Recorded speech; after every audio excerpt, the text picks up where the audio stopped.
Bismillah ar-Rahman ar-Rahim. Can we please have some silence, please? Thank you. Right. Now, let me just remind you, first of all, that this is not a panel discussion and this is not a lecture. This is actually a workshop. That's what it's meant to be.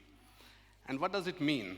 Having a workshop means that it's not only me who is talking, it's actually all of you and us. So we have to talk. This is a dialogue, okay? It's not a monologue that only I'm saying something and you are just listening. I want you to talk as well. I want the audience to engage and to make sure that there are questions, there are comments, there is criticism, there is, challenge, whatever you want to do. But we have to keep it within the confines of the discussion of the topic, and we have to keep also the time as well, right? Because we have limited time. So with this, I will, move to the presentation. This is about AAOIFI's Code of Ethics for Islamic Finance Professionals. First of all, I just hope that everyone knows AAOIFI. If someone doesn't, please raise your hand and I will explain to you what it is. It stands for Accounting and Auditing Organization for Islamic Financial Institutions. This is the standard setting body for the industry that issues Sharia, accounting, auditing, governance, and ethics standards for Islamic financial institutions and practitioners. Now, before we move on, and before I start the discussion itself, I just want to share a little bit of my background with you.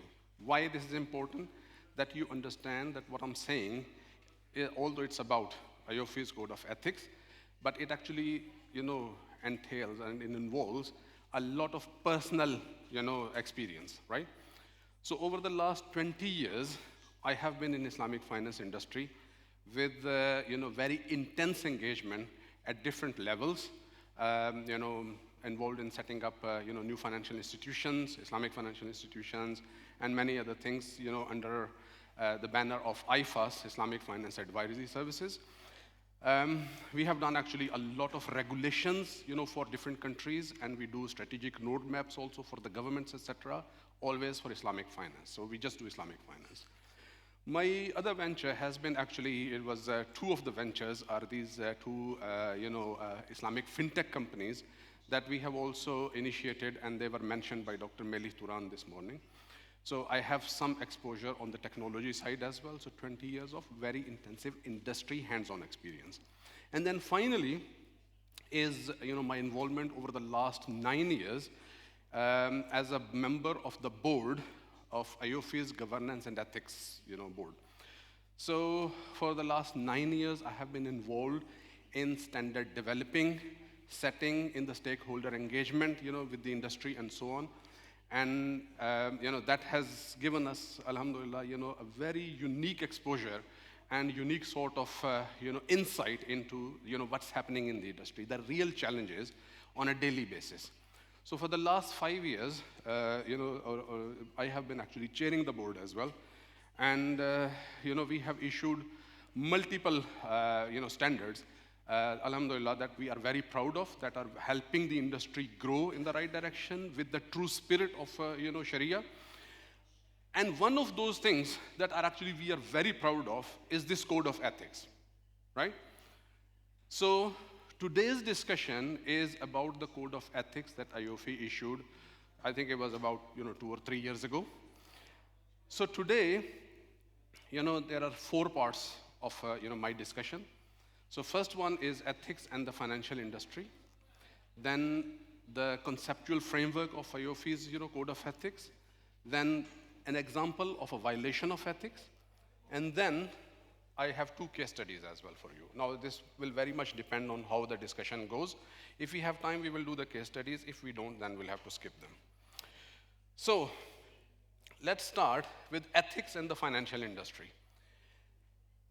First question to the audience. Do you believe that finance industry as a general, not Islamic finance per se, but finance industry, does it actually need some ethics? It does. Thank you. Any example that you may recall where a breach of ethics may have led, to some issues. Can anybody recall any event? The contracts and how they are written, most of the times they're written in ways where the consumer doesn't understand. And there's so many things that are against as well. Okay, good, thank you. Okay, this is, a very good example of micro level. Any macro level event that you may recall has happened because of a breach of ethics? Fintech exchange, yeah, financial exchange, meltdown, yeah, okay. Right. Okay, good. So we have a few examples. Now, it's not me who is telling this, it's actually the US government. What you see on the screen is an extract of the report issued by, the financial, crisis inquiry.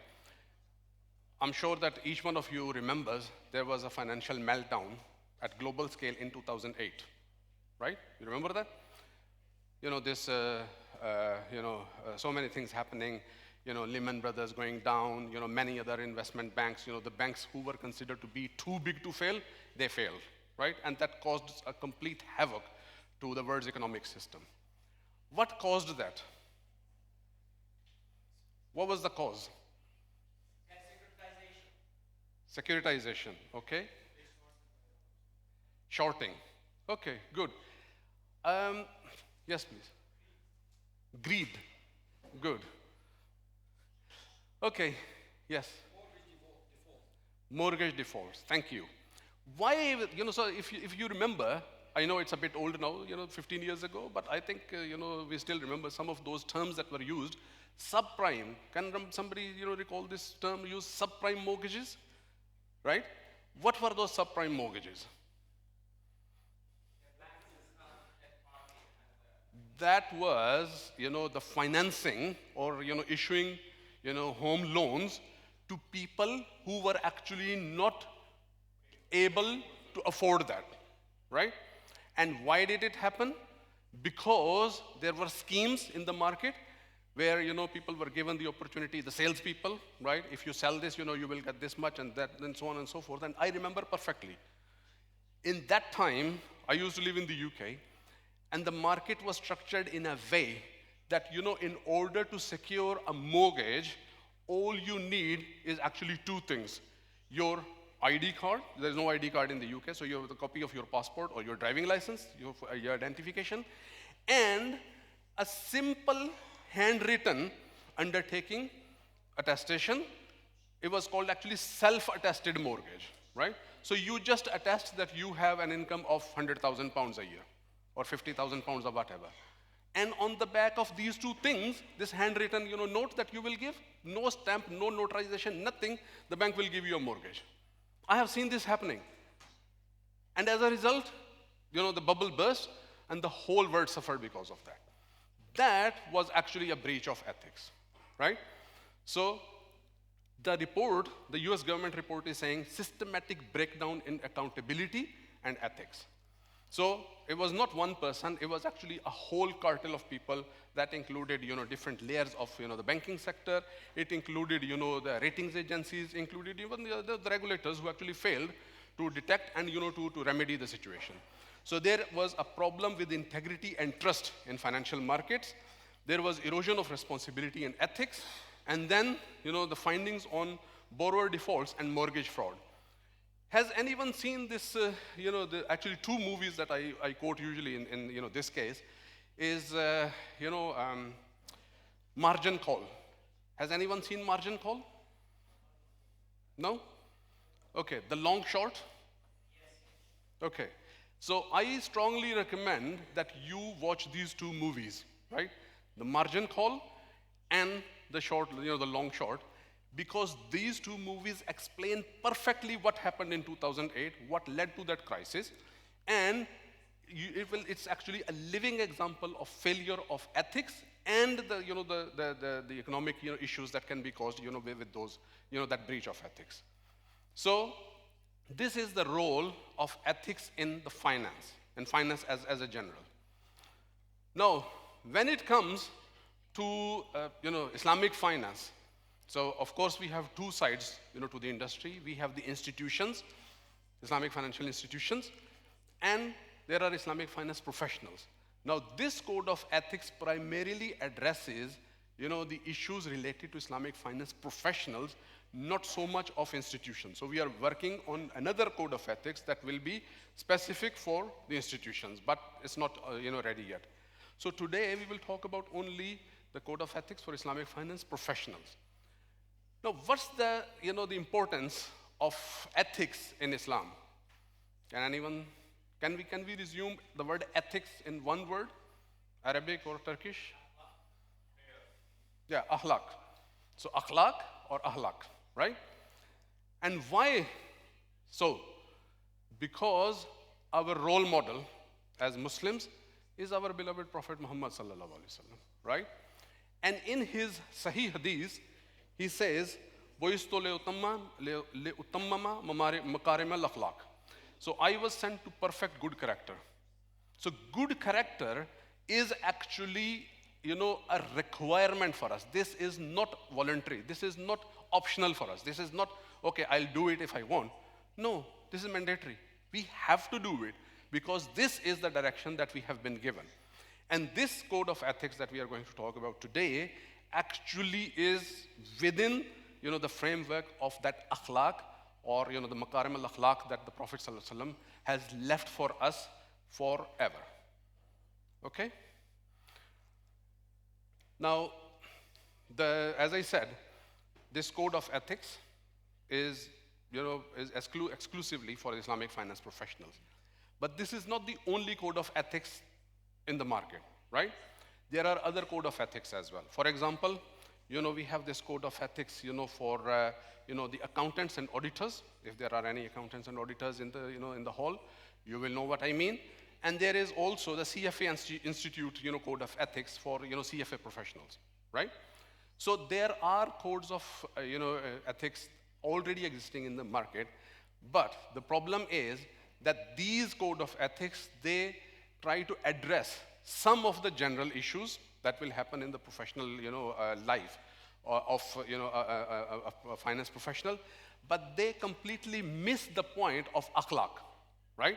So some of the requirements that apply to Muslims or anyone working with the Muslims actually are not included in those code of ethics. So this is why we were required to bring a specific code of ethics that actually complements, the others that are already in the market and help Muslim professionals do the right thing.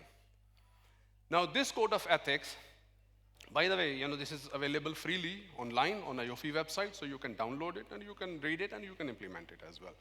So it's divided into three parts. So first part is the conceptual framework, right? This is to help understand the reader and the finance professional, Islamic finance professional, to conceptualize the idea of ethics. So what is it and why is it important, right? Then the second one is actually very interesting and very important, and that's, a long list of illustrative violations. So we have identified, we have given cases of 92 violations classified in 14 different categories, right? That in your professional life, what can happen if you work for an Islamic financial institution or you work even as an independent professional, what are the things that you need to consider, the key areas, and what are the probabilities or the risk areas for you that may actually happen, and it may lead to violation of the ethical code of Islam or akhlaq. And the third one is the illustrative ideals. So again, as I said, this is illustrative. This is not 100% exhaustive, but we have tried actually to be as comprehensive as possible. And what we did was that we have actually synthesized everything into a list of what we call ideals. Ideal means that, this is what we shall be doing, this is what we shall be aiming to do at least, right? And this is classified in 7 categories. So let's, look at the conceptual framework. So the ethical paradigm is, the question starts, what is ethics? What is akhlaq? what do we do, from where we start? So, I'm glad actually that we had this discussion in the morning as well. And as Professor Dr. Munzar Kahaf, he mentioned something very vocally, and that was, the two concepts of adl, justice, or adalet as we say in Turkish, and ihsan, right? Achieving excellence. Now, what is the difference between both? I think he has already, shed enough light on this, but I will just recap everything. Adl is the justice. That is the minimum that is required. Less than justice, less than adl, we cannot survive. We as Muslims, we cannot survive. This is not acceptable for us. However, our aim is not to get to the minimal and to just get justice. Our aim shall be to achieve ihsan, which is above adl, which is above justice. Meaning that if I have, if Brother Hatim has a right over me, I give him his right. But by giving him his right fully, I'm just doing adalat, just doing adl, right? Justice, I'm not doing any ihsan. But if I give him his right, and I give him something more on top of that, that is ihsan, right? So while we have to observe, the minimum observation is adl, less than that is not acceptable, we have to aim to achieve ihsan, excellence. So this is ethics for us in our definition. Now, let me put it on a graph, right? So what I'm showing you here, this is very simple. So there are two x's, right? X and Y. And what you see on top of, the x-axis, the y-axis is actually the area of ihsan and the area of adl, right? So this line that you see in the middle, the x-axis, is actually justice, is adl. And I said less than justice, less than adl is just not acceptable. And you see why. The box in red, because this is zulm, what we call zulm, right? We have it in Turkish as well, we have the same word in Arabic as well, zulm. Zulm is something when we are being cruel to someone, when we are refusing or withholding someone else's right, right? This is exactly, the continuation of the discussion that we had this morning, given by, Dr. Munzar Kahaf. So the minimum required, from us as Muslims, and especially as Islamic finance professional, is that we have to observe, we have to stick to the line of justice, to the line of adl. Less than that is not acceptable.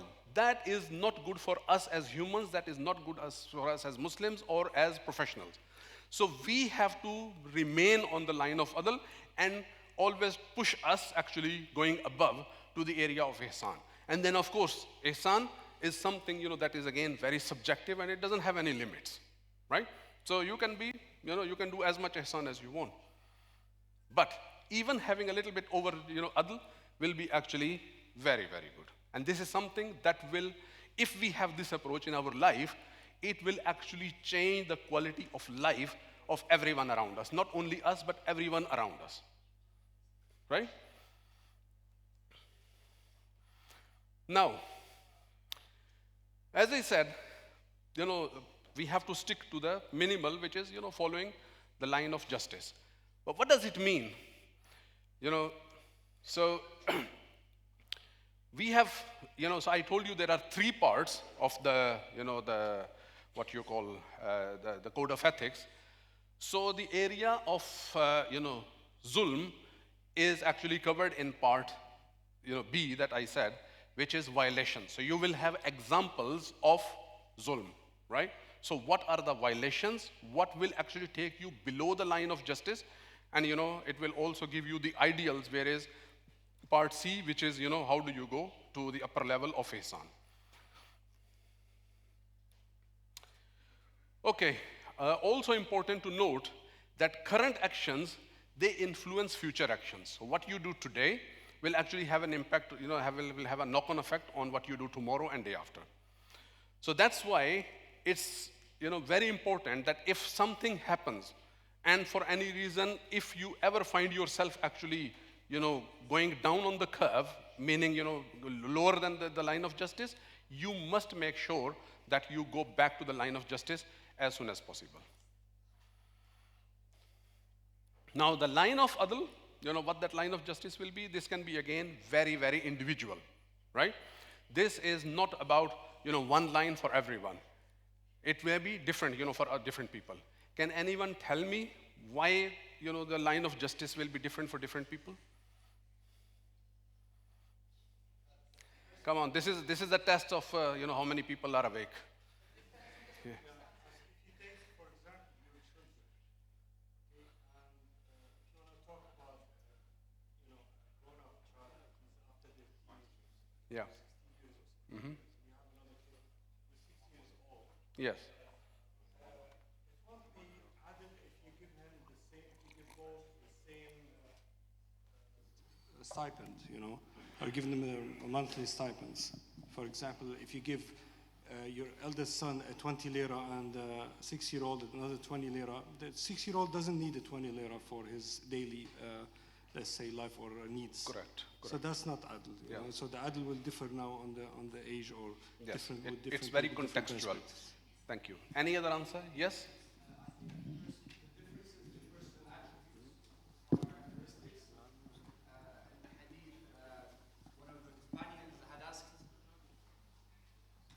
Yes, I think a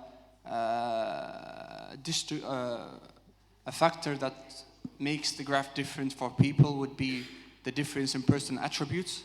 I think there's a hadith, as I remember, when the Prophet said, فِيكَ خِصْلَتَانِ يُحِبُّهُمَ اللَّهُ وَرَسُولُهُ. He clarified to the companion that these are natural characteristics for you personally, as in other contexts.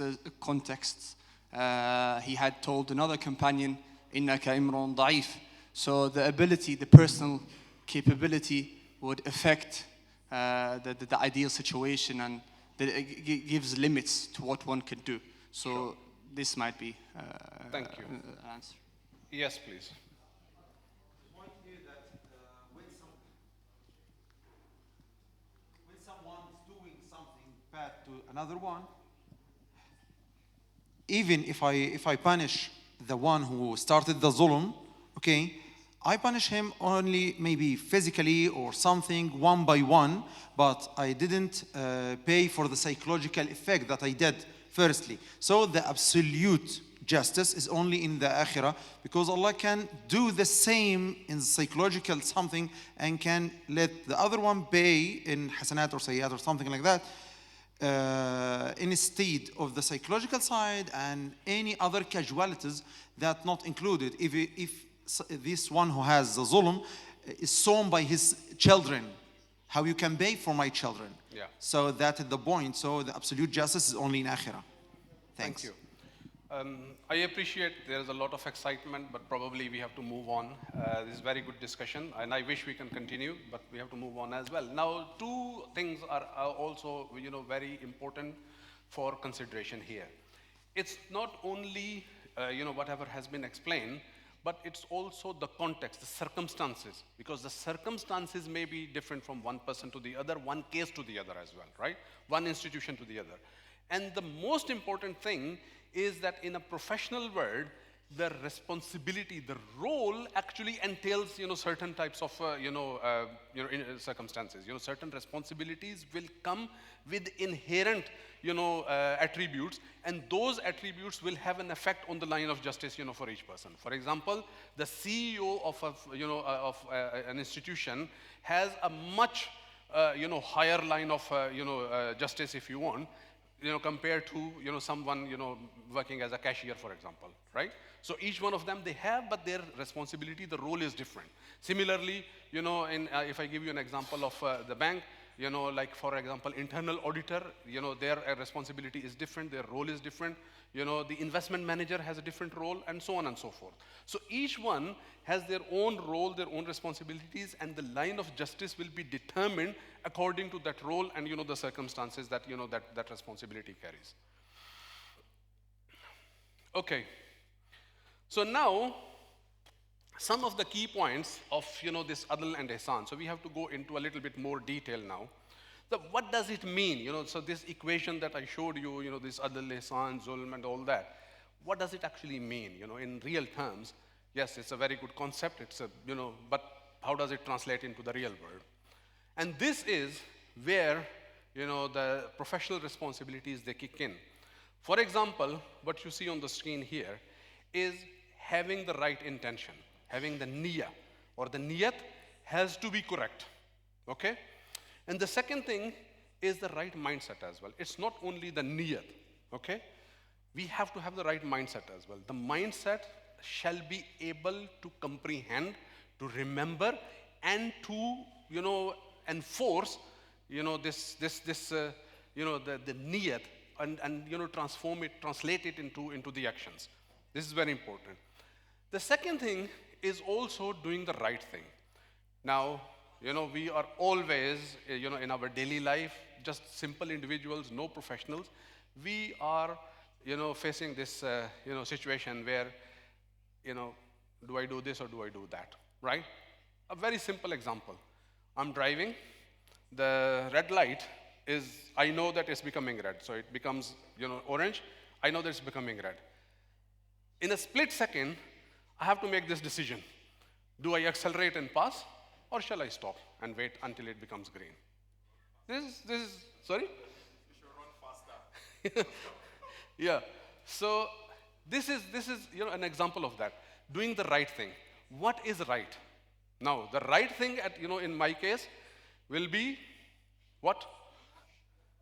I rush. I think, yeah, Sheikh, it's only like 2 months that you are in Istanbul and you are talking like you have been living here for 2 years. Okay. So let's take this as an example. If the red light is coming on, what shall I do? What's the right thing to do here? Stop. Okay. No, this is very important. It actually happened to me. It happened to me here in Istanbul.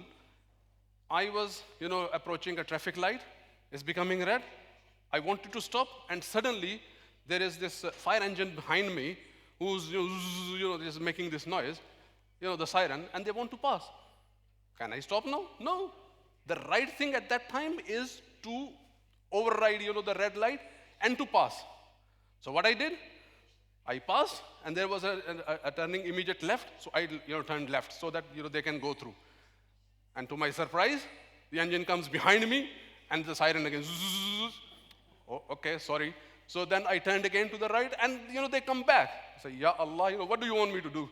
So in the end, they were actually trying to make a U-turn. This is what they were trying to do.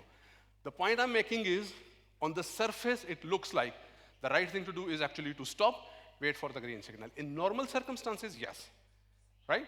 But in some circumstances, which will be exception, it doesn't happen every day, but in some circumstances, that may not be the right thing. So what we need to do as Islamic finance professional is to understand what is the right thing to do at that time, right? And then not only understand and make the right decision, but doing the right thing.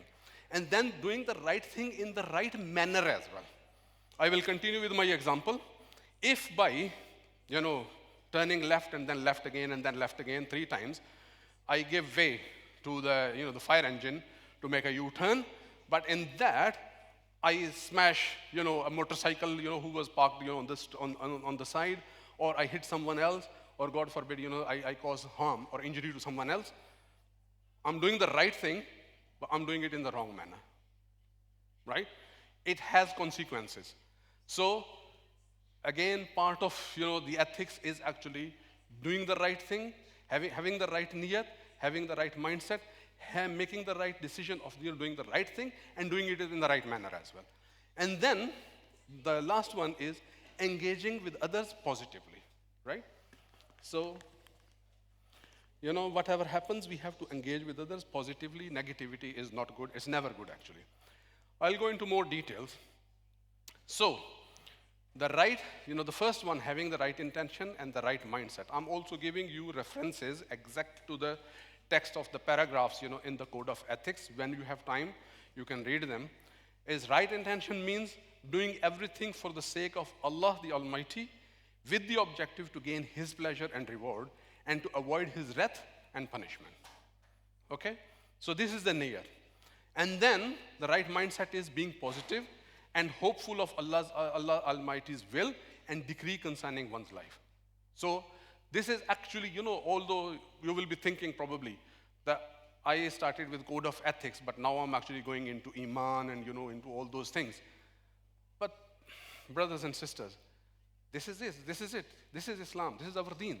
We cannot, and I have had the opportunity, alhamdulillah, to talk to and to present to a lot of people around the world, including many, many non-Muslims as well. In many non-Muslim countries, sometimes very senior government officials, decision makers, etc.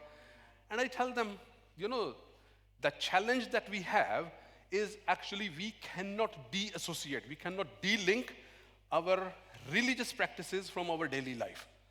Because their concept is, you go to the church on Sunday, you do your mass, and that's it, you are done. You come out, you do whatever you want. We cannot do that. We have every single minute, every single second of our life is actually dictated by our deen, right?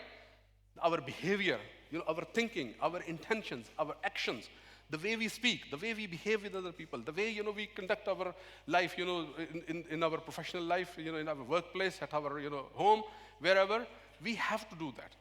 And what is that dictation? That dictation is purely, this is what Allah wants from me, and this is what Allah does not want from me. It's just simple as that. Only two categories we have to always think about: what is that Allah wants and what is that He doesn't want. And we have to have the iman and the trust in the faith, as I mentioned this morning, that if we do this, then inshallah there will be reward, and my action, my intentions will be accepted. And if I don't do that, then there may be a punishment. Okay?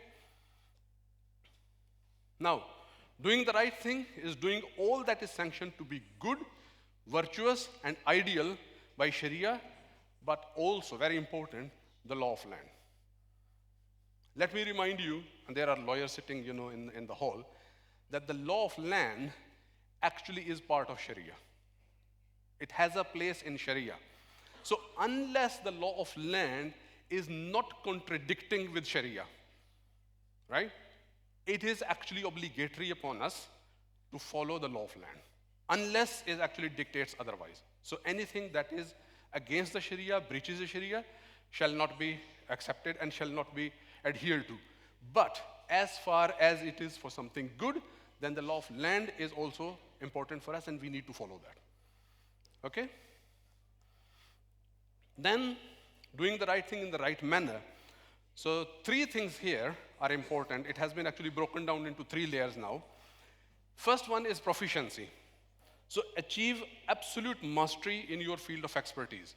So whatever you do, whether you are a banker, whether you are an insurer, whether you are an economist, whether you are a lawyer, whether you are a market trader, whether you are, whatever, we always need to aim, to achieve the excellence, right? I actually read once, I think it was a saying by one of, the old, Turkish scholars in the, the Ottoman times, that never ever do anything, never ever, produce anything to which you don't want to put your name on. I think this is very deep philosophy. If you put, if you do something, you are putting your name on it, make sure that, that thing, the product, the service, whatever you have done, is actually worthy of your name. If you respect yourself, make sure that whatever you are doing is worthy of that name. So it shall be never contrary. Never do anything that causes shame to you now or in future. And this is the proficiency. This is, the excellence, that mastery that we need in, in everything that we do in our life on a daily basis. Then also timeliness, right? Doing it in the right time and consistently as well. Now this is very important because, we may do one thing a day. Okay, I did something good, alhamdulillah. I helped someone today, for example, cross the street. But if I do it once in my lifetime, is that enough? No. I have to do it regularly, more consistently. So we have to also do good things. We have to do good things. We have to do them in a timely manner, and we have to keep doing them consistently all the time. And then engaging with, others positively is, who do you engage with? With the circle of influence. So your colleagues and co-workers, other people that are around you. It may include also clients, it may others as well. How do you engage with? Wisdom. right?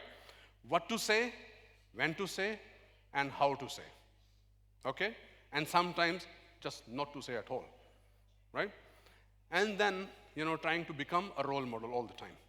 And how not to engage with others is by becoming indifferent. People can do whatever they want, I don't care. This I don't care attitude is not good, because this is a denial of our responsibility.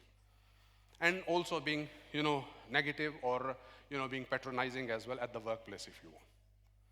So these are some of, the examples. Now, the next, I think point of discussion is that we said we maintain the line of adl, the line of justice, but how do we do that? So we have already defined 4 things: right intention, right mindset, doing the right thing in the right manner, engaging with others positively. This is adl and ihsan, right? Both of them. Now, what's the root of these things? Now, this is very, very important. What you see on the screen now, I think is actually probably the essence of the whole code of ethics. Now, having the right intention and the right mindset, the root of this approach is actually taqwa. Taqwa and tawakkul. And what do I mean by that? When we have the right intention and we have the right mindset, we are actually refraining ourselves. We are abstaining to do bad things. And we are, striving for doing good things. And this is only because we see that as Allah's command. So this is taqwa. Yani we are doing this because we fear Allah and we value Allah's, what shall we say, the reward or the punishment. So this is important for us. Plus, we are also having tawakkul on Allah, that He is the one and only one. So, if I do something good, and then as a result, I suffer, and it may happen, in professional, environments, then it means that probably I'm being tested. It does not mean, and it shall never mean, that somebody will be able to take my risk away. Because it's only Allah who provides. He is the sustainer. So nobody, regardless of what I do, as far as I'm doing the right thing, according to the, the divine ruling, then I'm fine, I'm protected. Nobody can harm me. And if there is a harm, then inshallah I will be rewarded for that harm as well. This is what it means, in tawakkul, taqwa and tawakkul. Then doing the right thing is, 2 things playing here, 2 attributes. That's sidq, yani truthfulness, right? And also the attribute of amanat. So we are, first of all, I have to be truthful, I have to be, transparent, and I have to, this is my duty to do the right thing. And this duty is also an amana with me. This is my duty, I have to do it. I have no other choice. This is the only thing that I can do. Then doing the right thing in the right manner. Now, this is also very important. This is what we call in Arabic quwwa, or in Turkish quwwat, right? Having the strength of doing it, right? So, for example, somebody is doing something wrong in the workplace. I come to know, I stay quiet. Why? Because, I'm afraid, because I may not have the power to do anything. But if I have the power and I still don't do it, what will be the consequence for me? Am I doing the right thing? No. And if I'm doing the wrong thing, then what's the consequence for me? I am violating akhlaq, right? I'm going against, the concept of akhlaq. So having the quwwat, having, the authority to do that and doing it are both important. And then also engaging with others positively. This is part of what we call in Arabic, tawasi bil haqq, yani, promoting the right thing. And this is by engaging positively with other people, keeping a good relationship and, helping them also making their, decisions in the right way. And these are our ethical virtues. So, any questions or comments so far? It feels like I've been talking forever. And no engagement from the audience. So maybe I'll take 1 or 2 questions or comments so far if you have. No questions, very good. So it means that most of the audience is resting. It's okay.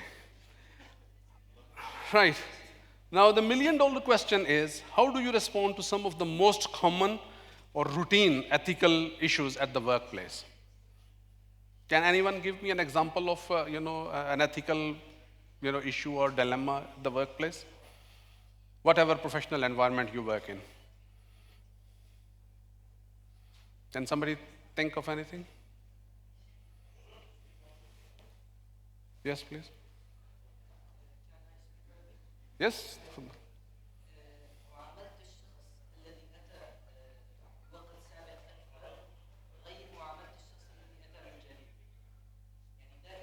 في معاملة المدير للشخص الذي مثلا الذي عمل عنده 3 أعوام غير معاملة الشخص الذي أتى قبل 2 أو 3 أشهر. هذه تعتبر نوعا ما عدم عدالة أو طريقة معاملة يمكن.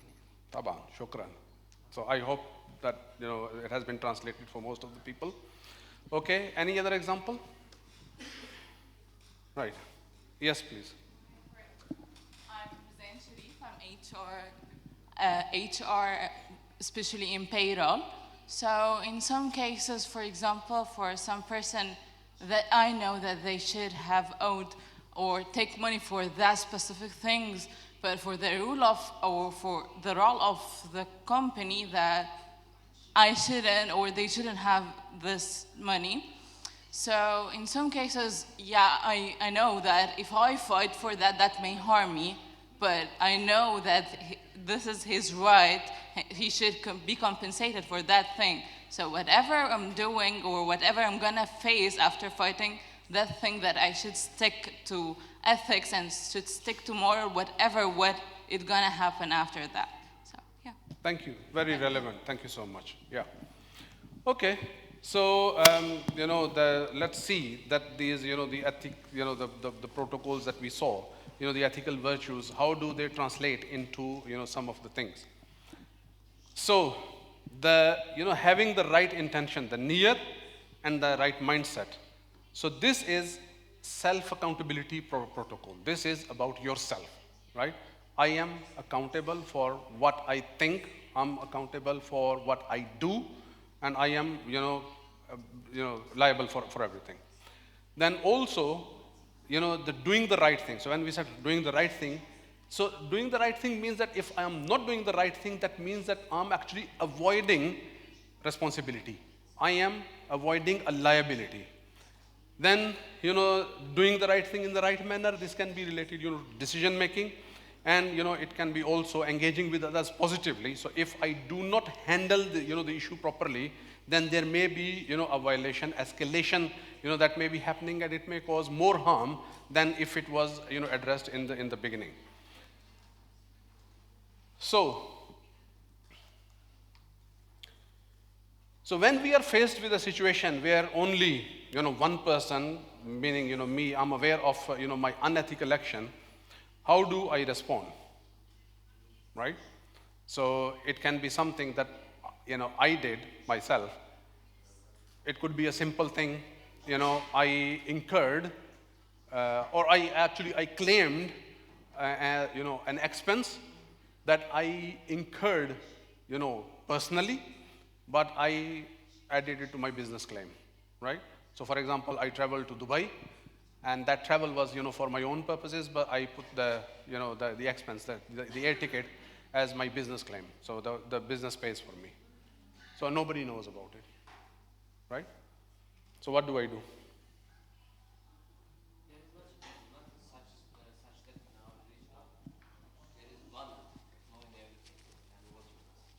Yeah. So you can just hide it from someone from your HR department, but you cannot hide it from Allah. Exactly. Now this thing will come to your mind only when you have taqwa. When you have taqwa. And this is why it's important that we understand these attributes. You will do this because only you are aware. Nobody knows, and maybe nobody will ever discover that you did not travel to Dubai for work. You actually did for a weekend with friends. But if you have taqwa, and if you have tawakkul means that you believe that, this money, whatever, if it's 5,000 lira, for example, this money is for you. If it's written for you, Allah will send it to you, right? Let's not take it in the haram way, but wait for the halal, way to come. So this is the taqwa and the tawakkul, meaning that this is self-accountability. Nobody else comes, to you and, tells you you did wrong. This is self-accountability. And this is why it's important to have these attributes. Then, if you are doing the right thing, but those reporting to you are not, right? So for example, let's take it one layer down. You haven't done anything, but people reporting to you, they do something, right? For example, one of your teammates, they have not achieved their targets for this quarter or this year or whatever, and then they fiddle the numbers, and they say, okay, I have achieved the target. So it's not you who is doing, but someone else is doing, but they are reporting to you. What do you do?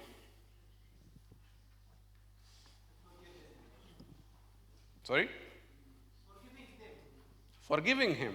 Okay, very good. It's good to be forgiving, but remember that you, as a manager, you have a fiduciary role. You have other people to, you are reporting to. So the shareholders, it could be, in a bank, it can be depositors, right? So this haq, this right is someone else's. So how can I forgive the right of someone else, of a third party who actually doesn't even know that this right is there, right? So this is where, again, we have to do the right thing. Meaning that if I don't come to know, then khalas, then there's nothing I can do. But if I came to know, and it's not me who's doing the problem, someone else is doing. But if I know and I don't report it, I don't stop it. It's not about forgiving. It's actually stopping the wrong thing to happen. Then I'm not doing the right thing. And this is avoiding the liability. So it becomes a liability on me, and what I'm saying? Okay, what? Just forgive it. No, sorry, forget it. This is, being indifferent. I don't care. It's not me who is doing. And this is not what is required from a Muslim. It's not about, only what we are doing. It's also, we have an inherent duty of Amr bil Maruf wa Nahi al Munkar. We agree with that? So, when we see that there is something wrong happening and we do not stop it, then we are actually in violation. Okay? Then, when you need assurance that your decision is ethical, okay? So you need to, report this, and, this, a colleague of yours is saying, what, Abe, just, let it go, blah, blah, blah.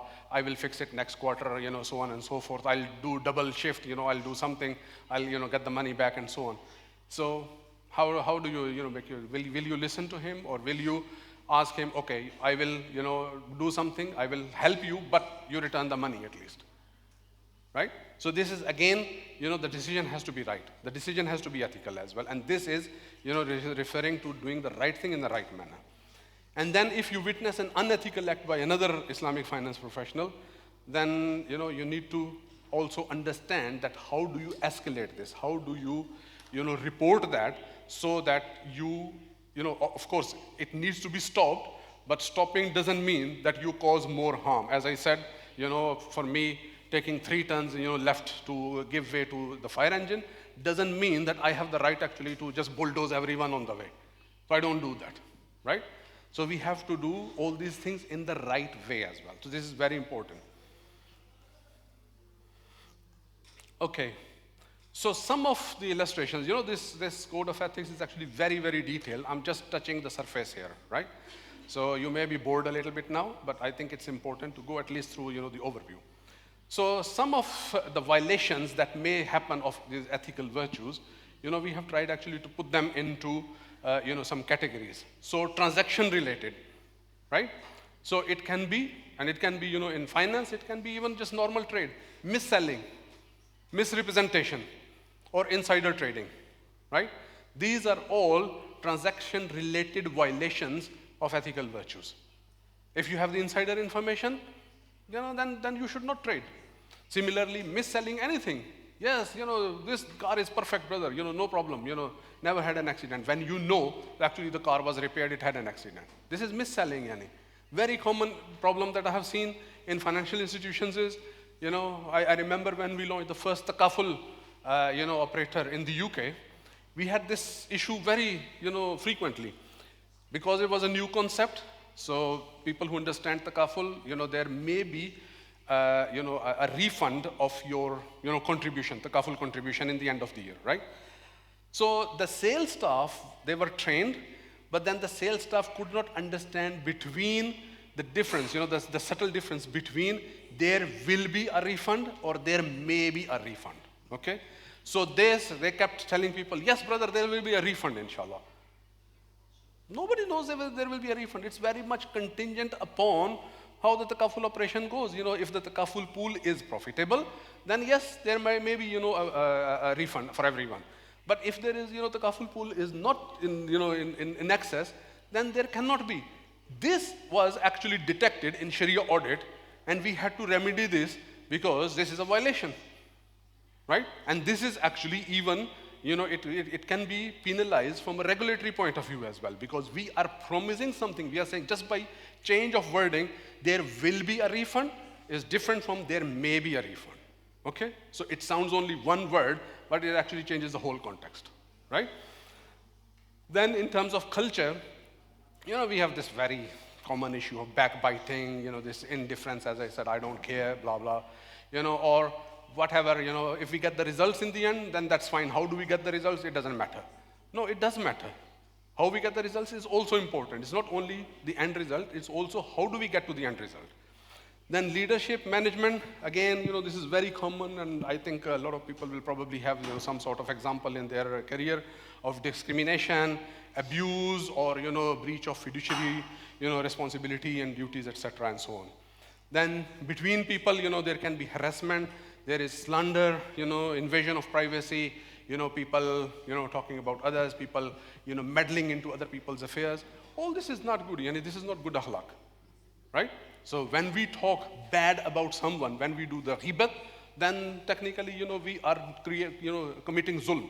So this is below the line of justice. So we shall avoid this. And then, on the personal side, there can be, cases of disloyalty, arrogance, immodesty, etc., and so on, right? So these are a few illustrations of, how the violations can take place. Then there is this, example that we have taken actually from, some other codes, but I'm going to skip this, for the sake of time. So now, one of the very common things, probably the most common issue that we see in terms of ethics is actually conflict of interest. Can anyone define for me what will be a conflict of interest or an example of conflict of interest? Yes, please. The way the managers of a company might serve themselves. For example, the way managers of company, high executives might serve themselves, such as CEOs and the like, the costs they might make for their own expenses. And on the other hand, the owners, for example, of that company, shareholders that would like to decrease the costs, for example.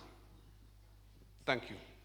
Yeah, the example that I gave you of subprime, mortgages in the US and elsewhere also, that's a perfect example of conflict of interest. So the salespeople, they are offered incentives to sell mortgages. So more you sell, the more commission you make.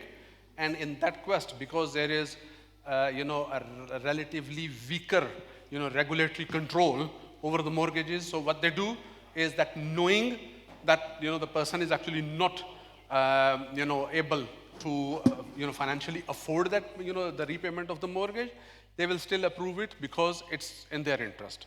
So there is a conflict of interest. So technically what they are doing is actually they are risking the money of the shareholder or the depositor or whatever, the provider of money and the capital provider, and they are risking it, unnecessarily and wrongly, knowing that it's not good and it will cause harm, but they still do it because they have their own interest.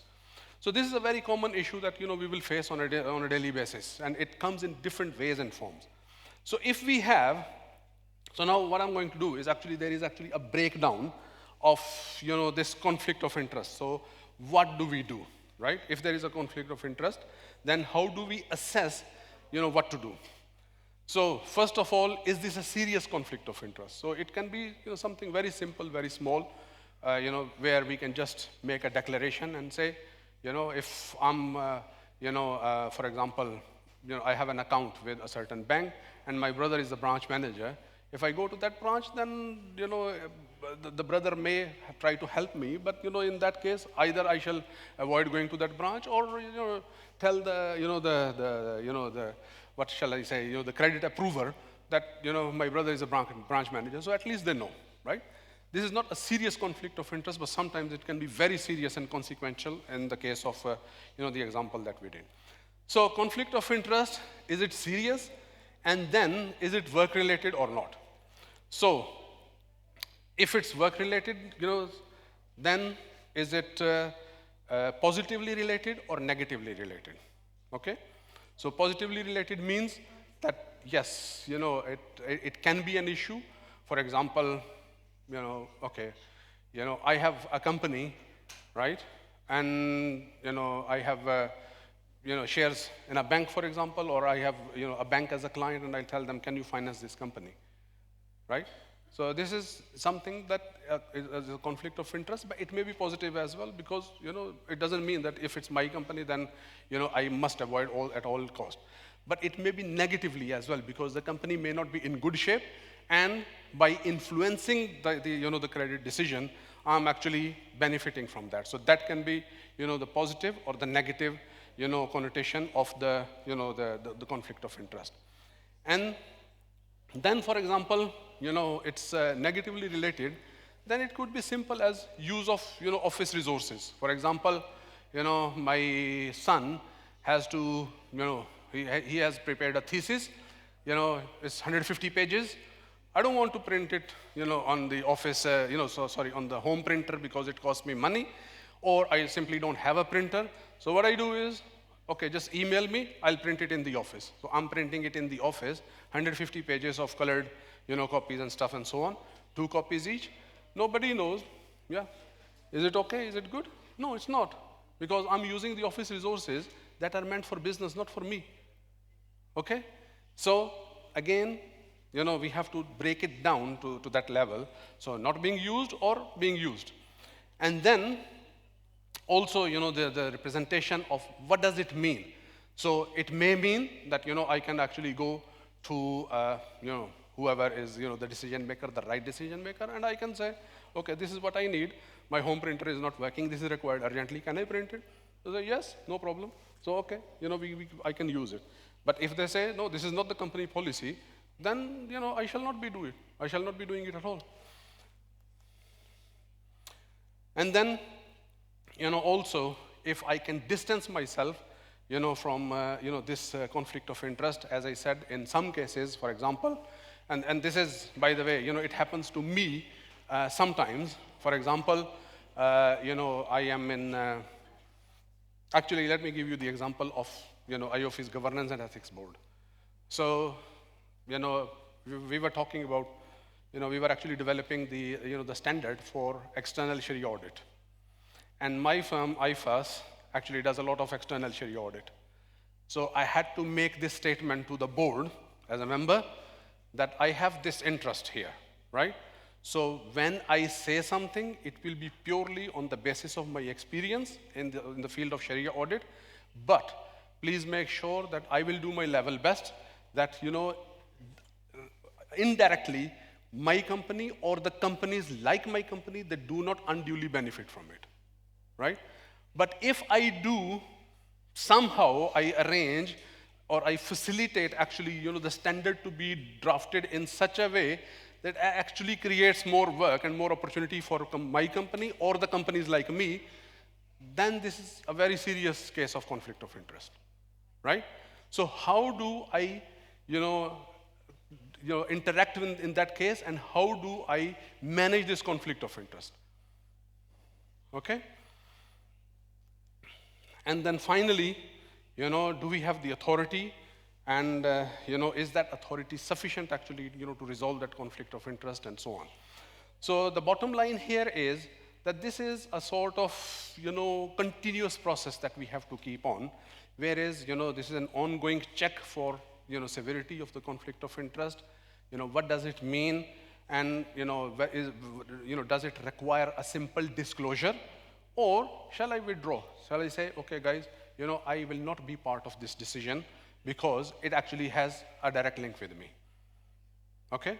So if, the bank is approving a loan, or, not a loan, but a finance, to, one of the companies where I have a shareholding, and I am, the member of the bank's investment committee or, board of directors or whatever, the approving authority, then I shall withdraw myself from that credit decision.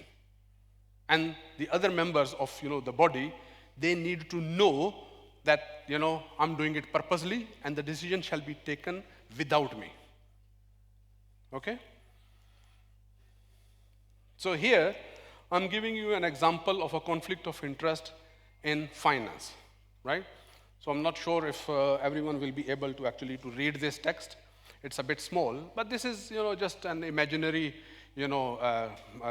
scenario that a person is a financial advisor at a large investment firm. And then her responsibilities include providing clients, their clients, with investment advice and managing their portfolios. So what's the situation of conflict of interest? That, the person is approached by her own firm's investment banking division to recommend a new investment product to her clients. So they have developed a new investment product, and they say, okay, you propose this to the clients. This product is proprietary mutual fund developed by the wealth management, their own investment banking team. Now, what is the conflict here is that the incentives that are offered to the salesperson are actually higher. So she will earn more in terms of fees, in terms of bonuses, because the targets that she have been given are actually much more interesting and more higher, more rewarding compared to what, the other investment products. And it may not be actually in the client's best interest, right, to sell that product to them. So, this is an investment product that, for example, it has happened to me, by the way. I think I was like maybe 18, 19 years old. I used to live in Paris at that time, France. I went to, not a bank, but it was like, I don't know what to call it. It was like a small financial institution. And I wanted to buy a laptop, right? And I didn't have money. So I told them, okay, can you finance a laptop for me? They're not knowing even, how the system works. So how does it work? So they looked at me and they looked at, you are a student, you don't have any income. I said, no. Okay, so we don't, we cannot fund the laptop for you. We cannot give you a loan. So, okay, no problem. But what about this saving product that we have? So what saving product is that? Oh, you just save like, I don't know, maybe 100 francs. There used to be francs in those days. This is before euro. So 100 francs a month or whatever. And we will take direct debit from your account and blah, blah, blah. So being a very, young teenager, I didn't understand the implications. So I said, okay, sounds good. So, I signed the paper. Now, I went home and, I told my father, may Allah bless him. And he said, what did you do? You just signed on a riba contract. I said, really? So yes, because what you are saying is, they will draw this 100 franc, from your account, and then, it will stay there for a few years, and then they will return your money plus the interest. I said, oh, I'm so sorry, I didn't understand. So he says, okay, now go back and cancel it. So I went back to the, to the place and told them, sorry, I made a wrong decision. I want to cancel this. And they said, well, it's too late now, you can't cancel. So what do you mean by I can't cancel? They said, yeah, this is, the clause included. You cannot cancel it for like 3 years. So can you believe this or not? That for 3 years, they kept drawing 100 francs from my account, from a student, young student who didn't understand. And instead of, I went actually to get, the funding for buying a laptop, I didn't get that. I actually ended up paying them 100 francs per month for 36 months. And then in the end, when they returned the money, I asked them, okay, what's the breakdown of, my principal and, the riba? And they said this much. And I said, okay, I'll just take this 3,600 and, you keep the riba. That's how I resolve the issue, right? I'm just giving you an example. This is mis-selling. This is because the salesperson had incentives. And this is, again, weak regulation because afterwards, they enhance the regulation. It doesn't happen a lot these days, but in those days, I'm talking about 30 plus years ago. So it happened. This is my own experience. So these are the things that can actually create real conflict of interest, and this is not good. So also, there is pressure, sales pressure also on the sales, person here. So the potential consequences is that, how does this person, Salma, she resolves that she might recommend, this new product, fund owners to the clients, but, when it's actually not really in their best interest, as in my case. So, she shall not actually cede, to, or give up, to that pressure. And, okay, because I have a gain here, by signing up this youngster, for this saving product, which is completely inadequate for him. He doesn't even know anything about it. You just sign him up and, I'll get, a commission of 300. It shouldn't be happening. So it's actually the person's responsibility to make sure that they refuse. They say, no, I'm sorry, but this is not actually in my client's best interest. So I have to make this decision, and I shall be having the authority to make this decision that I will not sell this product because this, I believe, is not appropriate. Or, they have to resolve it, by reporting this, to the higher management or something, right? And it can also, because if they do it, it can cause distrust between the client and, the service provider, and it can also cause regulatory damage as well, right? One of the very big issues in, legal issues in the UK in the recent years has been actually the mis-selling of insurance, this loan insurance product that almost all conventional banks sold in the UK as a bundle product. With any loan, they will sell an insurance as well. And then somebody one day, went to the court and they made a claim and they said, this has been mis-sold to me. The case went on, I think, for a couple of years, and finally, the court ruled in favor of the consumer. The bank was ordered by the court to repay the amount of money that was taken, plus all those years of, interest and, damages and whatnot and so on and so forth. So the claimant actually received a big amount of money. Now, my question to you is, what would happen next?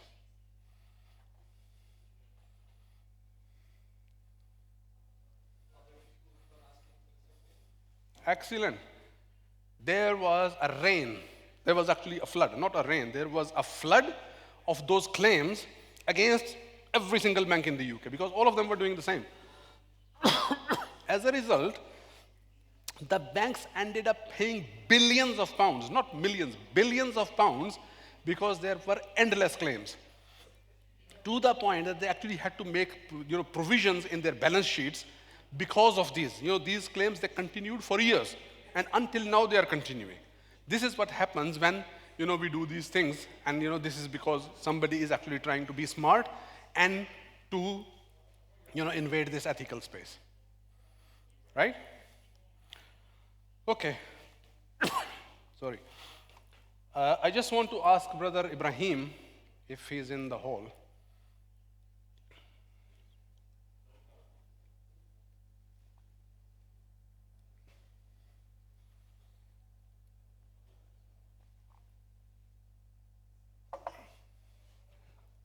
Yes, Brother Ibrahim, it's 5 to 5.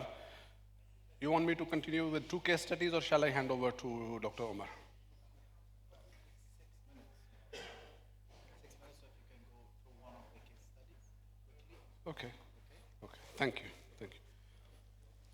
Okay, so, we have 2 case studies here. So I will just go with the first one. So technically, because it was a workshop, I was expecting that, we will be sitting in a different format. So I would probably ask you to form groups and, do some brainstorming between the groups, but now we don't have that facility. So I will just go through, the case study itself. So this is like, a Mr. X is the head of retail banking at an Islamic bank, which aims, at becoming the leading bank of, the country in terms of sale volumes as part of its 5-year organizational strategy plan. So to achieve this strategy, aggressive sales tactics were enforced, so that, people were given high targets, sales targets. They were told, even if you have to promise things, just promise. And, whatever, tell them, yeah, there will be high return, there will be, for example, a simple case is that, if a deposit is based on mudarba, there is a risk of loss. Whether it happens or not, I'm not aware of any case of any bank returning a loss based on mudarba to its depositors, not to date. But technically, the risk is there. So instead of them making the statements clear to the depositors and explaining to them the nature of the deposit, they will say, yes, brother, 6% guaranteed, 10% guaranteed, whatever, no problem. Yallah, just sign up and so on and so forth. So I'm just shortening the case study here. What do you think is actually the problem here? So is it good because they want to be a bigger bank? They want to be the biggest bank in the country. They want to increase their customer portfolio. They want to increase the amount of deposits. And by applying these, tactics of, lying to people, promising things that are not true, and they know that it will actually never come true, or withholding information about the risks, so what risks are associated, with that, that type of product. Is it fair or unfair? Just give me one word answer. This is unfair. This is completely unfair because this is not what we are talking about here. This akhlaq, this, sidq, tawakkul, taqwa, all these attributes, they all point towards one thing, which is we have to be truthful. We have to be truthful to ourselves, to the others, because that is the only way of being truthful to Allah, our Lord. And if we do things, if we deceive other people, we are deceiving ourselves, and ultimately we are deceiving Allah. So let's not do that, right? And let's, have tawakkul. If we genuinely believe and strongly believe that Allah is the one and only provider and sustainer, then we should not worry about where the money will come from, whether there is a bonus, whether there is, a salary or not. Allah will provide. We just have to do the right thing, always. It's not doing once, it's actually all the time, right? Now I'm going to close the session. Thank you for your patience. It was probably a boring session after lunch and the end of the conference, but I think it was worth it, inshallah. What I would suggest is that you actually download, I'm giving you the link here, download the Code of Ethics for Islamic Finance Professionals from AAOIFI website. It's freely available. And then you adopt it. If you are in a position of decision-making in your business organization, right? Please try to adopt it at your business level. If that's not possible for whatever reason, I will encourage you to adopt it personally. Apply it on yourself as an individual, because in the end of the day, this code of ethics, as I explained, is for professionals, for individuals, not for institutions per se, okay? So we can do it voluntarily. So we have to, adopt it, and we can also, if it's an institutional adoption, then it shall be announced to the public as well, because it's better transparency. It gives more confidence. It will bring more consumer confidence into your organization and the products that you're offering, and also encourage others to adopt and also to announce, right? And with the with the end objective and goal of being a role model, inshallah. With that, I close the session and hand over the baton to Dr. Umar Oseni. Jazakallah khair for everything, and I hope that inshallah you have a good evening. Thank you. Really, assalamu alaikum wa barakatuh. I don't know what to say. He has said it all. He even went into the legal aspect. That was a great session. And I guess it's always very difficult to come back after lunch to have such a comprehensive kind of analysis. And again, as the chairman of my board, here, some of you may not know, he chairs the governance and ethics board, as he said, and I'm a member of that board of AAOIFI. And we worked very closely together. I'm new on that board, and he has done a lot there. So when the chairman speaks, a member doesn't speak again. But again, I know we just have about 15 to 30 minutes to close the session, so I'm not going to repeat anything the chairman of the AOFI Governance Board said.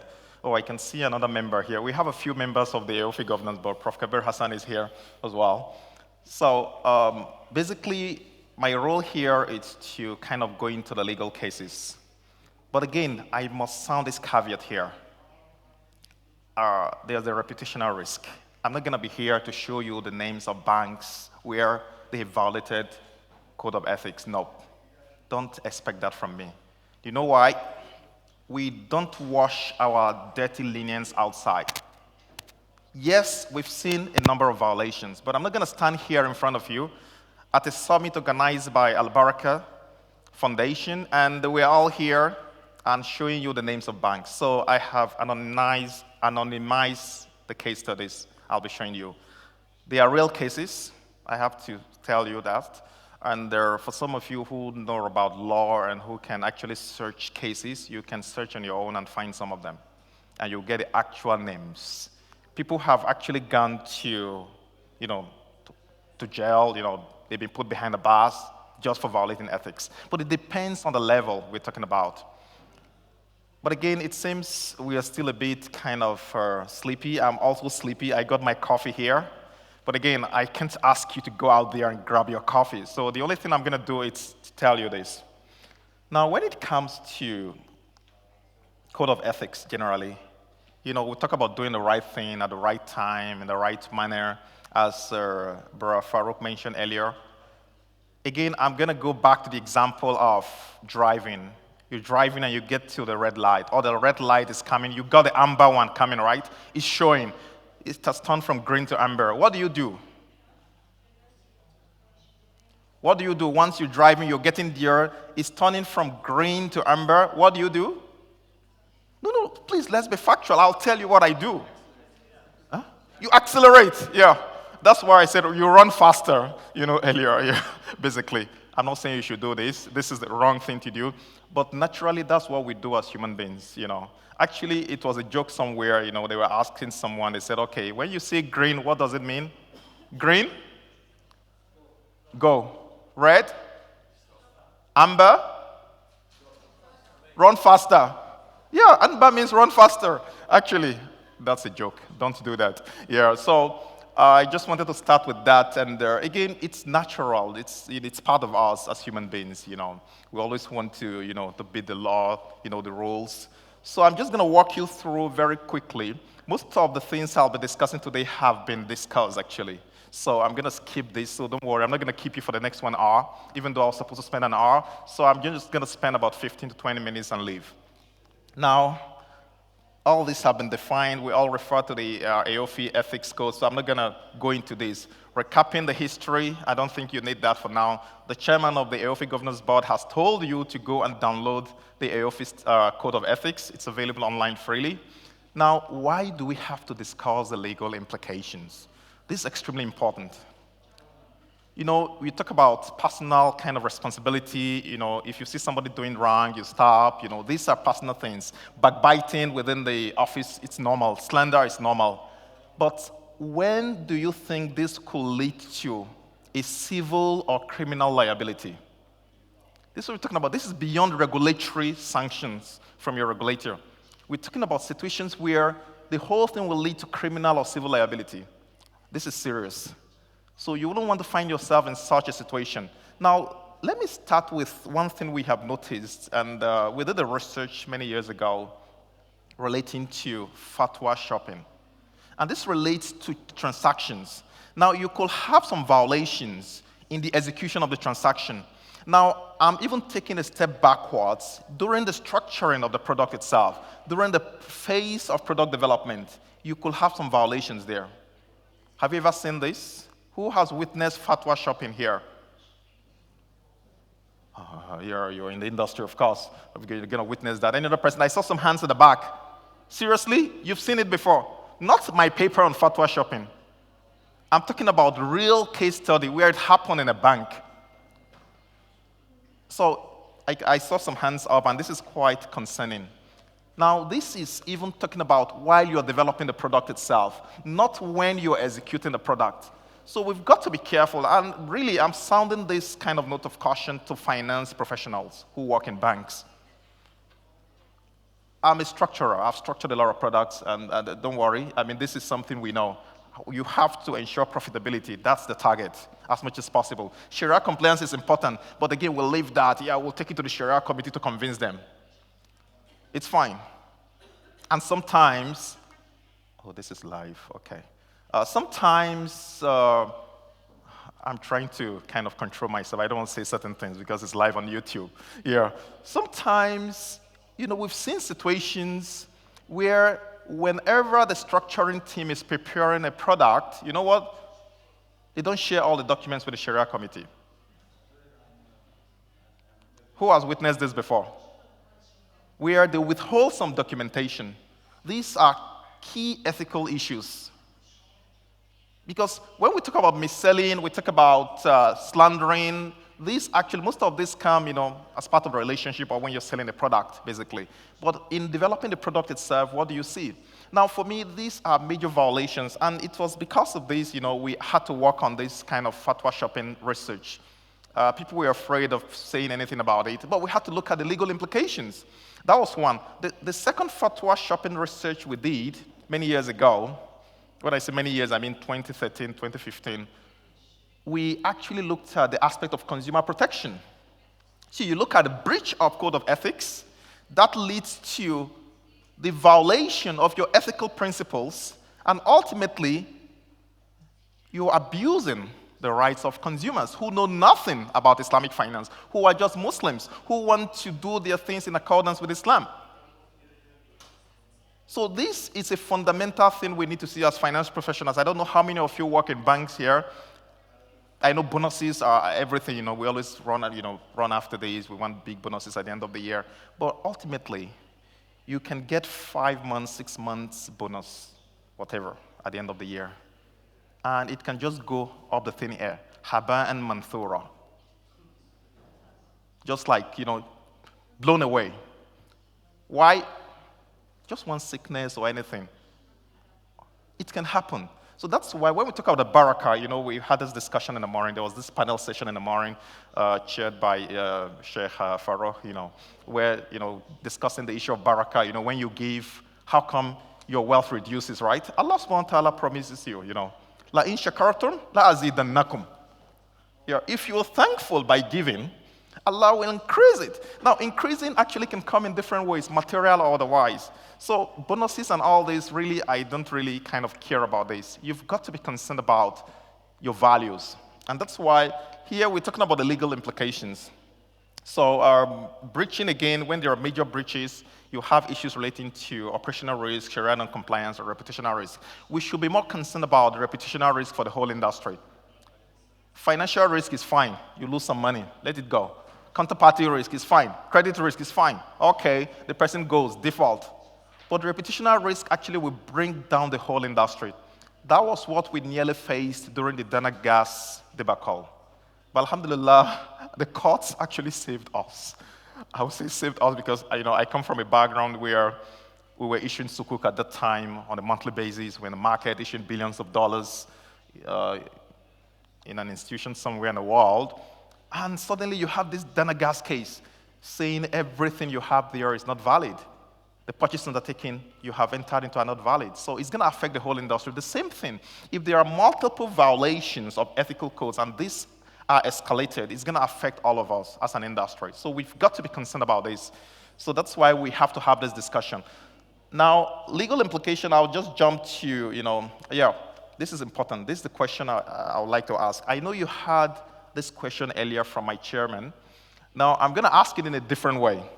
Here, bear in mind one thing, civil or criminal liability.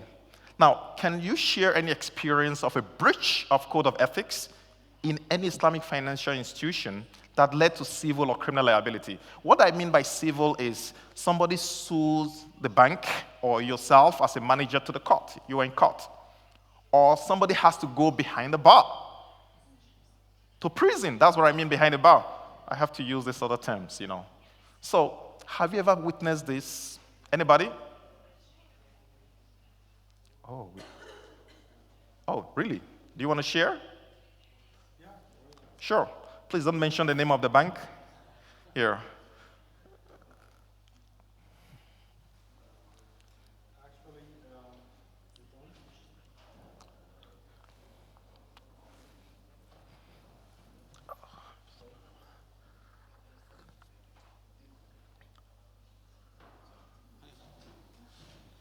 Okay, so I don't know actually if this sue really happened, but I was expecting it at the end. To sue you? No, not suing me, but suing the bank. Okay. I thought you talked about suing you. Okay. Then suing the bank. I don't know whether it really happened, but I was expecting it, and then I left the situation. But there was a situation in that bank where they made a product, and the product was a takaful product. But the way they discussed it for the customers, and customers are not well versed in financial terms and even the Islamic financial things. The way they marketed it to the people is that it's a kind of investment where you can get money out of it at the end of certain years of maturity. Yeah. So the people were putting their money on the basis of after a few years of maturity, they will get money. But then at the end of the day, it was not about maturity, it was takaful. Yeah, and the money is there. If there is a problem, you know what takaful is all about. It was not a real investment. Absolutely. And so like after 2 years and 3 years, you're putting the money. Every month they're putting money into this takaful, whatever you will call it, box. And the people then they discovered that this was not the case. The bank started to realize the issue. And they started to make some agreements of returning part of the money. Some customers accepted part of this money, but I don't believe that all the customers accepted it. Yeah, thank you so much for sharing that. There are a lot of such cases are happening. Maybe some of you do not work in legal departments of banks. Some of us who are actually who interact with a lot of banks, we've seen a lot in the industry in the past few years. And again, this is why it's important for us to kind of ensure that we are not liable. Now, earlier on, we were discussing about damanat. These are torts, T-O-R-T. These are civil liability. You have what they call, in English law, you have what they call vicarious liability. If you're a manager, you can be liable for any action done by your staff in the department. So that's why sometimes you've got to report certain things. Vicarious liability, it's a subset of what they call strict liability. Strict liability is you don't need a proof, you're liable. Vicarious liability, okay, it's not you, someone else actually working under you, under your authority. So that's why it's always important to kind of ensure that not only you have a code of ethics, you can adopt, as the chairman said earlier, adopt the AAOIFI code of ethics, domesticate it, and teach your staff about it. Let them learn about it, basically. It's important. Now, let's look at one case. Don't ask me the country. I'm not going to tell you. Confidentiality is the hallmark of our job as lawyers, so I'm not going to tell you, even if you put, So now, there's a leading GCC Islamic bank versus some senior executives. For lawyers who can search properly, they will find this case with names. And I hope I didn't make any mistake to, sometimes you forget deleting something there, and you're going to reveal. Now, this is a case of misrepresentation of financial statements on ethical investment practices and conflict of interest. Now, you had a lot of those on conflict of interest earlier. You defined it. And this case actually involved very senior people. And it's not only one ethical breach. There are like 3 by this. And again, what we see, unfortunately, some of these breaches happen at the senior level. And the bank we're talking about is a very big bank, very popular. But I'm not going to say it. I'll keep it here till I die. Now, the executives actually were accused of prioritizing personal gain over the interest of the banks and customers. This is common. This, mind you, is not unique to this bank. We still see it, but it depends on the degree, ultimately. Now, there was civil liability, and to some extent, I think there was also criminal liability. Now, the unethical behavior and fraud at the bank actually resulted in significant civil liability for individuals involved, as well as the bank itself. So the bank, as a corporate entity, as you know, will be liable for any breach. So this is actually the concept of vicarious liability, ultimately, because you deal with a corporate entity, not individuals. Now, under the corporate law, when there is a problem with a company, you have an issue with a company, and it leads to fraud or any other thing, you know what you do sometimes? The English law allows you to lift the corporate veil. Now, once you lift the corporate veil, it identifies the senior executives who were involved. So then, as a litigant, you can sue the bank and sue those executives as well and make a claim. So civil liability often leads to big claims, money. You get big money. Just as it was discussed in the UK example, everybody started rushing. You had class action. There was a similar case in Canada also recently regarding some charges, where everybody started rushing to, to sue the banks, to make money. So it happens. So that's why we've got to be careful in terms of potential civil liability. And that's why you should have a very strong legal and compliance team. So again, this is part of, the monitoring process within a bank. Now, how to avoid misrepresentation, we're going to share this. You can read it. This is from AAOIFI. And again, it's based on the Code of Ethics of AAOIFI. I'm not going to go through it, just it's there. Okay, sure. Yeah, just since you... Sure. Get a mic. Okay. Since you mentioned 2008, just let me tell you... Don't mention the name if you know. I should have removed the year. A long way. So I just want to share the experience so that you can see the context. Actually, these bankers never go to jail. That's the story I want to tell you. So in any country, in the United States, there is a relationship between median income of a household in a region and the house price. So 2008 financial crisis in the United States, the data was there. Data is showing this out of line. So everybody, whole ecosystem, starting from the academics like me, Nobel laureate, who built a model, those who are mortgage banker, the pusher, subprime lender, everybody was involved. So the problem started with Wall Street, then it went to the Main Street. It had a serious havoc in the United States economy and all over the world. You know the story. Yep. So the question is, the problem started 2008 and 9. Obama came in. So these people who created this problem, they were hired back in to solve the problem. Sure. Okay, at the end of the day, so when everything, over, so they were sued against few bankers. There were two eventually won their litigation, but they were rescued by another group of lawyers. So lawyers are very much involved from the problem itself and solving the problem, creating the problem. Absolutely. That's number one. Yep. Number two, yes, the borrowers, those who make mistake, who cannot pay default, they go to jail. But who are those borrowers? The small borrowers. Give me an example from Bangladesh. The whole banking industry is in disarray right now. Millions of dollars are being disappropriated by the bank owners, but the agricultural loan that is given to the agriculture for small amount of loan, not paying on time, they are ending up in jail. Yep. Again, the failure of regulation, also the lawyers, the way so ethics, the one that Farrukh Raza was actually, this is what we have done in our previous term. Absolutely. And this is really Islam, honesty, and these values and ethics are very important. Sure. The question is, we know all of these things, but do we really follow it? True.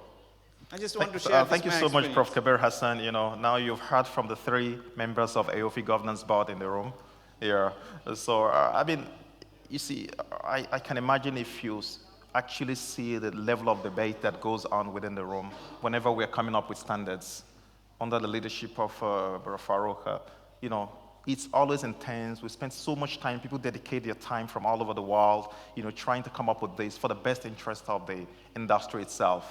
Now, I put the name here because it's been wound up. It's no longer in existence. So, yes. Sorry, no, I don't do that. Yeah, no Pakistani, no. So this one, I put up the name because it's known to everybody and it's no longer in existence. So it was actually a case of fraud, corruption, money laundering itself. You know what? Some of these kind of reputational risks caused by these kind of cases have affected, some of the banks. People always think, when you say Islamic bank in the Western world in some country, they say, we know of so-so bank, Bank of Credit and Commerce. Islamic bank is Hawala. They even believe Hawala actually is used to fund terrorism. This is wrong, completely wrong. If anybody's hearing me from anywhere in the world today, Hawala, it's actually a standard mode of financing in Sharia. It doesn't actually, it's not tantamount to money laundering or terrorism. Let everybody hear it from east to west. I know this is live. It's not actually, so we have to, when you see a lot of writings on Wikipedia and all this is what you see. Hiwala and, terrorism and all this. I say, who writes all this? So, but again, all this came from some of this reputational risk we are talking about. Some things our own brothers have done in the past. This was a conventional bank originally, but they actually had an Islamic window. And they were involved in a lot of sharp practices, money laundering, fraudulent practices, again, falsifying financial statements. In fact, there is a country in Southeast Asia, I'm not going to give the name because it's very sensitive. A few years ago, there was falsification of the financial statements in collusion with a particular top 4 auditors in the world, all these big fours. They manipulated the financial statements, and this is a religious-related entity.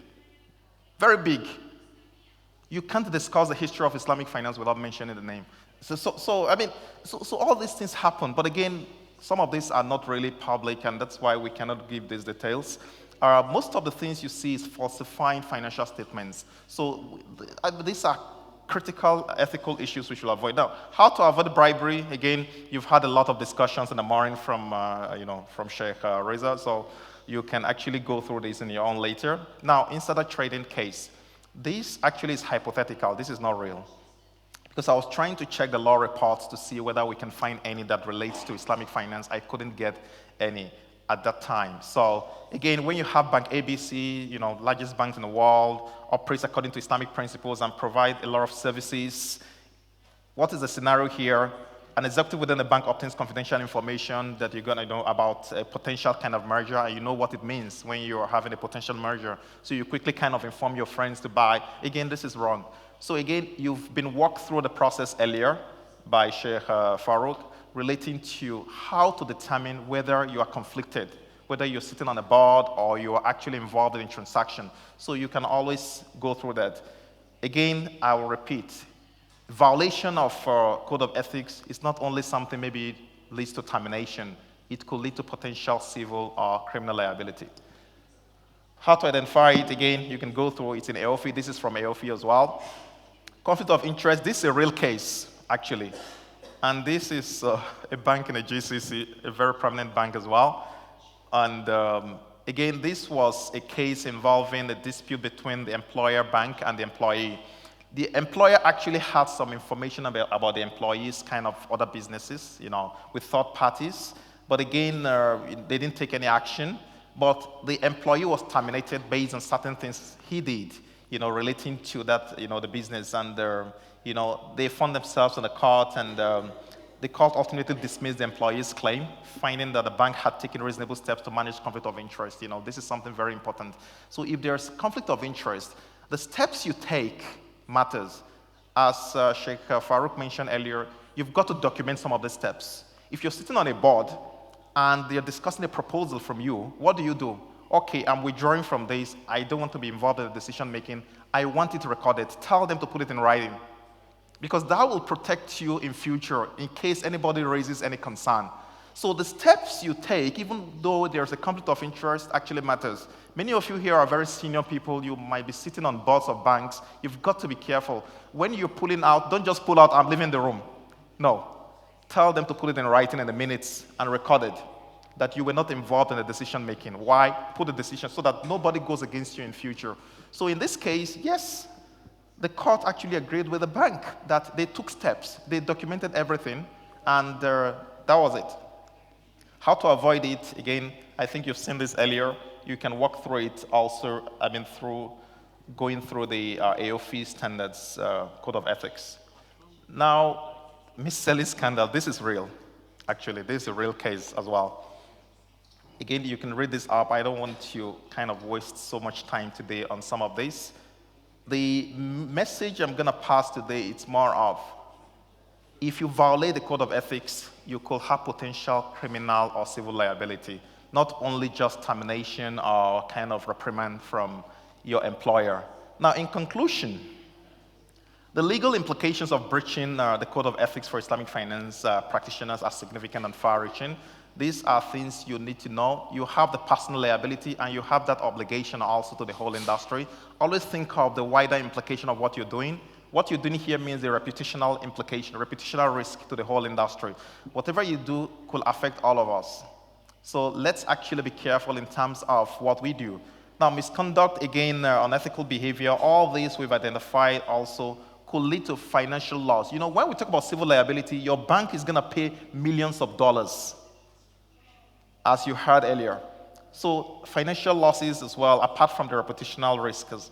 And also adhering to kind of some of these standards, I think is something you have to do.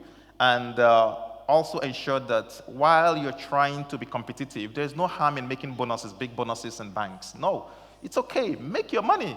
Allah subhanahu wa ta'ala tells you, "La tansa nasibaka min ad-dunya." But waqsin kama ahsana Allahu ilayk. When you make big bonuses, you have to pay your zakat as much as possible. So but you can make your money, but how do you make the money matters a lot. So this is something we should actually be concerned about, and we should always think big, think of the industry itself rather than thinking individual. Thank you so much, and we'll be happy to take more questions. Assalamu alaikum wa rahmatullahi wa barakatuh.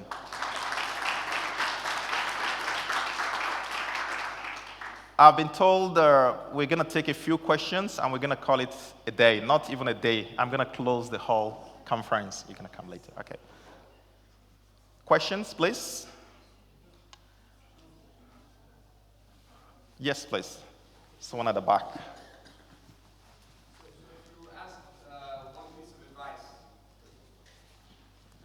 Advice on what? One piece of general advice that would summarize many of the gained experience you have seen of the different breaches of these ethics and the different cases. What would that be? Stick to the rules. That's it. Stick to the rules. Sheikh Raza mentioned this earlier in terms of the code of ethics. Download it as he has advised. Study it, because this particular code of ethics from AAOIFI is for Islamic Finance Professionals. As he said, we're coming up with a different one for the Islamic Financial Institutions themselves, basically, the corporate entities. So these are two different. So download it, read about it, learn more about it, and apply it in your normal professional life. And I think that will help a lot. Thank you very much. You're welcome. Let's take two more before we go. Okay, sir. Sheikh Fadil. Someone here. السلام عليكم الدكتور محمد بشير حداد بارك الله فيكم. وعليكم السلام وبركاته. أهلا. والسلام. أنا أستحضر الآن الشيخ صالح كامل رحمة الله عليه. نعم. في السنوات الأخيرة ونقده الذاتي لأخطاء وعثرات التجربة في المصارف الإسلامية واستنهاضه الهمم لأن تصوب المسيرة. وهذا لو أتصور الآن لو الشيخ صالح معنا في هذه الجلسة سيكون في غاية السرور رحمة الله عليه. السؤال ومن تداعيات أفكار عديدة جدا، متى تتحول هذه المعايير الأخلاقية أو أخلاقيات مهنة الصرافة الإسلامية أو التمويل الإسلامي إلى مقرر دراسي أولا في أقسام الاقتصاد الإسلامي في الجامعات؟ هذه مسؤولياتكم أن تضعوها أمامهم لتكون مقررا. والأمر الثاني أن تقدم فيها كورسات لكل موظفي البنوك الإسلامية. ابدأوا ببنك واحد، أعلنوا تبدأ التجربة في بنك واحد في دولة واحدة، ثم تجرى دراسات وتكون نتائج إيجابية إن شاء الله وتعمم على المصارف الأخرى. مشكلتنا في الرأسمال البشري في المصارف الإسلامية أنهم في واد، والمصرفية الإسلامية في واد، وأخلاقياتها في واد، مما وأشد على يدك فيما قلت، مما يضر بالإسلام وبالصناعة المالية الإسلامية ويدفع الكثيرين إلى الاعتقاد بفشلها. وسأفشي سرا، أنا بعض المشايخ الذين أصدروا أحكام أنه لم يعد هناك فرق، ليس هناك فرق بين اقتصاد مصرف إسلامي وغيره، كان سببها أخلاقيات بعض الموظفين في التعامل معهم. السلام عليكم ورحمة الله. Excellent, very good. Well, I'm not going to comment much on this because I'm not going to speak more about, the practices, you have in the decision-making process, basically among the Sharia scholars. But it's a valid observation in terms of, okay, the first thing, let me just, first things first. We talked about, having a code of ethics within the bank and getting everybody to consent with it. I mean, this is actually normal. It's normal. But again, when it comes to code of ethics, we personally, I mean, I was a general counsel of an institution previously, we wouldn't actually get them to sign. Basically, we have to train them like this, teach them about it, rather than getting them. It's not actually, code of ethics is a bit different from your contract. It's different from your employment contract. Contract or staff regulations is different. Ethical practices actually, are not contractual things. They are things you need to learn as part of your professional obligations, like accountants, basically. And I think something comes to my mind now. I think even for Sharia scholars, if you look at the Islamic Financial Services Act 2013 of Malaysia, they have put some kind of responsibilities on the shoulders of Sharia scholars. They can be criminally liable as well. So this is something, again, I think perhaps we may want to look into it going forward. They can be criminally liable, in some of these institutions here. You want to say something? Yeah. You don't have this? Okay. Thank you, Ya Sheikh, for raising a very important point. So I just wanted to inform the audience here that given the criticality of the Sharia-related decisions within financial institutions, we are actually in the process of issuing a new standard that is called Sharia Decision-Making Standard, right? This is primarily not only for Sharia scholars, but those charged with governance, so including the board of directors, including the senior management as well of the financial institutions. It just happened that me and Dr. Umar and Dr. Professor Kabir, just 2 days ago, we actually finalized the draft of this new standard. Wow. It has taken us more than 2 years, actually, 2 years and endless meetings of the working group and public consultations, public hearings, etc., to make sure that we get it right. It's a very detailed, standard where we have given a number of scenarios, again, real cases, real life cases where, the decisions made by, those charged with governance, including the Sharia scholars, were, difficult. And the purpose of this standard is actually to enable them to make the right decisions in the right way, in accordance with the Quran and Sunnah. So this is what will be happening soon. And inshallah, I think within maybe a matter of 6 to 8 weeks, it will be publicly announced. So the standard is actually being issued, inshallah. Absolutely. Jazakallah khair. Yeah, thank you so much. The chairman is the only person who has the right to tell the public that this is the time we are going to issue the standard. I cannot say that, so thank you for that. Okay, now, basically, this brings me to the end of the session, and I guess this is the end of the AlBaraka Summit, Istanbul, Turkey, 2024. And inshallah, we look forward to meeting you again. But before then, there's something on the screen. Kindly scan the QR code you have there to get your workshop certificate. And I've been told by the organizers that you'll be getting it by email here, inshallah, very soon. So please scan it and you'll get your certificates. Thank you very much for your attendance and thank you for your patience. I know it's quite late now. May Allah subhanahu wa ta'ala bless you all. Wassalamu alaikum wa rahmatullahi wa barakatuh.